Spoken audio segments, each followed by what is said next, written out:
वसुदेव जी के साथ कंस की चचेरी बहन थी। तो ये जैसे ही विदा करने के लिए कंस जा रहा था तो आकाशवाणी हुई कि हे कंस, जिस बहन को तू इतने लाड प्यार के साथ विदा करने जा रहा है, उसी की 8वीं संतान से तेरी मृत्यु होगी। ये आकाशवाणी सुनकर कंस ने तुरंत तलवार निकाली और देवकी को मारने के लिए चल।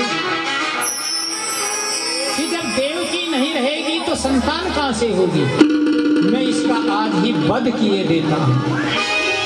वसुदेव जी ने कहा कि भाई बल से तो कोई काम कंस को रोक नहीं सकता, इसलिए बुद्धि से काम लेना चाहिए। वसुदेव ने कहा, कंस, तुमको अपनी चचेरी बहन को मारना नहीं चाहिए, क्योंकि आपको इसकी संतान से ही तो मृत्यु का भय है। और मेरे पर अगर विश्वास हो, मैं ये वचन देता हूं, शपथ लेता हूं, जो भी संतान देवकी के गर्भ से होगी मैं तुरंत आपको लाकर के दूंगा। तो कंस को पता था कि वसुदेव जी अपने जीवन में कभी झूठ नहीं बोलते और जो कहते हैं वो करते हैं। इसलिए कंस वसुदेव की बात मान लेता है और बात मान करके देवकी को जीवित छोड़ देता और विदा कर देता। देवकी को विदा कर दिया, जाकर के रहने लगे। कुछ दिनों बाद कारागार में, यानी कैद कर दिया था, फिर भी कैद कर दिया था। जैसे ही पहली संतान हुई, तब वसुदेव जी ने तुरंत कंस को अपनी संतान को दे दिया। कंस ने सोचा कि आकाशवाणी के तहत 8वें पुत्र से मेरी मृत्यु होगी, तो मैं इनको क्यों मारूं? उसने उस कन्या को छोड़ दिया। इसके बाद नारद जी आए। नारद जी ने कहा कि कंस, ये तुमने क्या किया? वसुदेव की संतान को वापिस कर दिया? कि हाँ, मेरे तो 8वें पुत्र के द्वारा आकाशवाणी के तहत मृत्यु होगी, तो मैं तो 8वें का वध करूंगा। नारद जी ने लकीर खींच दी 8 कि इधर से गिनो, ये 8, अब इधर से गिनो 8, यानी उसकी बुद्धि को भ्रमित कर दिया। वो भ्रम में उलट पुलट करने लगा कि इधर से गिनो तो इधर का 8, इधर से गिनो तो इधर का 8। आरोही अवरोही क्रम। अब इस प्रकार उसकी बुद्धि भ्रमित हो गई तो वापिस मंगा लिए और उसको पटक के मारा। दूसरी संतान हुई, उसको पटक के मारा। तीसरी संतान हुई, उसको पटक के मारा। इस प्रकार जो भी संतान होती, कंस उसका वध करता जाता है। उसके बाद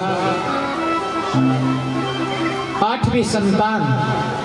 अब भगवान यहाँ गर्भ से जन्म नहीं लेते, क्योंकि भगवान का कभी जन्म नहीं होता।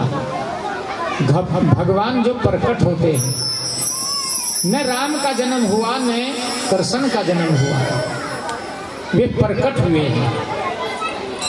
इसलिए भगवान चतुर्भुज रूप में अब कारागार में देवकी वसुदेव को दर्शन देते हैं।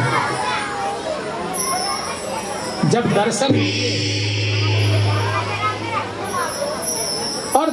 दिए और देवकी वसुदेव को दर्शन देने के बाद वो बाल रूप में हो जाते हैं, यानी प्रकट होते हैं। जैसे रामायण में यानी राम जब प्रकट हुए थे तो बालकांड में आता है, भय प्रकट कर पाला दीन दयाला कौशल्या हितकारी, हर्षित महतारी मुनि मनहारी, अद्भुत रूप विचारी, लोचन अभिरामा तनु घनश्यामा, निज आयुध भुविचारी। यानी भगवान प्रकट होते हैं। इसी प्रकार भगवान विष्णु चतुर्भुज रूप में दर्शन देकर के प्रकट हुए और फिर बाल रूप में होकर रुदन करने लगे। ये रुदन सुनकर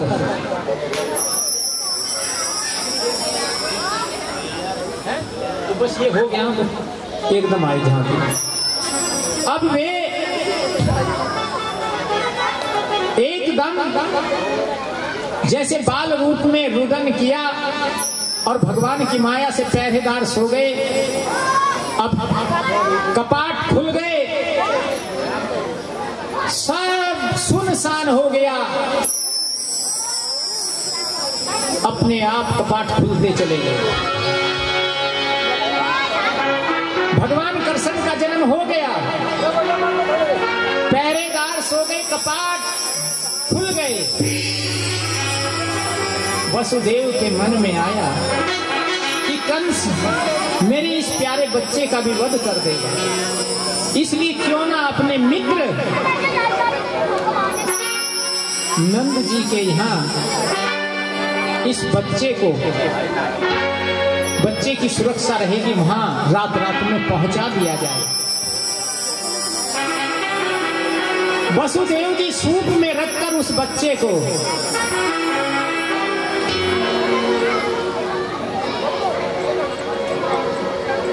और यमुना पार करके नंद बाबा के यहाँ गोकुल में पहुंचा रहे हैं।